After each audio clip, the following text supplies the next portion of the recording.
नमस्कार, आपका स्वागत है हमारे YouTube चैनल ज्ञान विज्ञान विद MK में। जैसे आप जानते हैं हम पढ़ रहे हैं मैथमेटिक्स। उसमें आज हम पढ़ेंगे ट्रिग्नोमेट्री रेशोस। जो ट्रिग्नोमेट्री रेशोस क्या होते हैं, ठीक है। तो अब जैसा आप जानते हैं कि हम इसमें लेते हैं राइट एंगल ट्राइंगल लेते हैं हम इसमें। अब राइट एंगल ट्राइंगल में क्या होता है, एक जो एंगल होता है, कोण होता है, वो कितना होता है 90 डिग्री का होता है। 90 डिग्री का एक कोण होता है। बाकी दो कोण और एक कोण यहाँ पर, एक कोण यहाँ पर, एक एंगल ये और एक एंगल ये क्या होते हैं, एक्यूट एंगल होते हैं, ठीक है। एक टर्म आती है थीटा। थीटा हो सकता है, कोई भी एंगल हो सकता है, हम थीटा मान लेते हैं। अब ये थीटा हमने लिया है कोण सी पर हमने एंगल माना थीटा। अब आप देखिए, जब हमने थीटा माना है तो जो ये बी और सी लाइन है इस ट्राइंगल की, ये क्या होगी, बेस, थीटा के बेस। इसके जस्ट थीटा के सामने ये होता है परपेंडिकुलर, ठीक है। थीटा के सामने परपेंडिकुलर लंब, ये 90 डिग्री का जो है एंगल, ये होता है परपेंडिकुलर। और 90 डिग्री के सामने इसे कहते हैं कर्ण, हाइपोटेनियस। ये बेस, ये परपेंडिकुलर, ये हाइपोटेनियस। ये 90 डिग्री एंगल, ये हमने थीटा एंगल हमने माना है।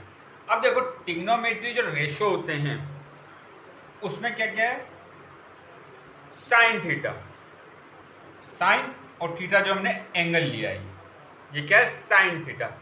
साइन थीटा किसके इक्वल होता है, परपेंडिकुलर और हमारा ये हाइपोटेनियस का रेशो होता है, ये P/H, मतलब परपेंडिकुलर अपॉन हाइपोटेनियस, ठीक है। P कितना है यहाँ पर, AB, H कितना है हाइपोटेनियस, AC।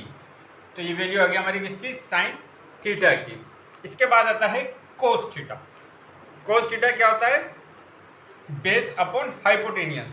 बेस कितना है BC और हाइपोटेनियस कितना है AC, तो B/H, ठीक है, बेस अपॉन हाइपोटेनियस, ठीक है, आधार बटा कर्ण, ठीक है। इसके बाद आता है टेन थीटा। टेन थीटा क्या होता है, परपेंडिकुलर अपॉन बेस, परपेंडिकुलर कितना है AB और बेस कितना है BC। तो ये तीन रेशो हमने देखे, साइन थीटा, कोस थीटा और टेन थीटा। अब आप देखिए, साइन थीटा और कोसेक थीटा ये रेसिप्रोकल होते हैं, ठीक है। जैसे कोसेक थीटा किसके इक्वल होगा, 1/sin थीटा के। हमें साइन थीटा की वैल्यू पता है, परपेंडिकुलर अपॉन हाइपोटेनियस। तो इसका रेसिप्रोकल क्या हो जाएगा, कोसेक थीटा कितना हो जाएगा, H/P, hypotenuse upon perpendicular, hypotenuse कितना है AC/AB हो जाएगा। ऐसे है सेक थीटा, सेकेंड थीटा। ये और कोस थीटा ये क्या होता है, रेसिप्रोकल होते हैं। तो सेकेंड थीटा किसके इक्वल होगा, 1/cos थीटा के। तो cos थीटा की वैल्यू कितनी है, बेस अपॉन हाइपोटेनियस। तो ये कितना हो जाएगा, हाइपोटेनियस अपॉन बेस। हाइपोटेनियस कितना है AC और बेस कितना है BC। इसके बाद कोट थीटा और टेन थीटा ये भी क्या होते हैं, रेसिप्रोकल होते हैं, ठीक है। कोट थीटा और टेन थीटा क्या होते हैं, रेसिप्रोकल होते हैं। तो कोट थीटा किसके इक्वल होगा, 1/tan थीटा के।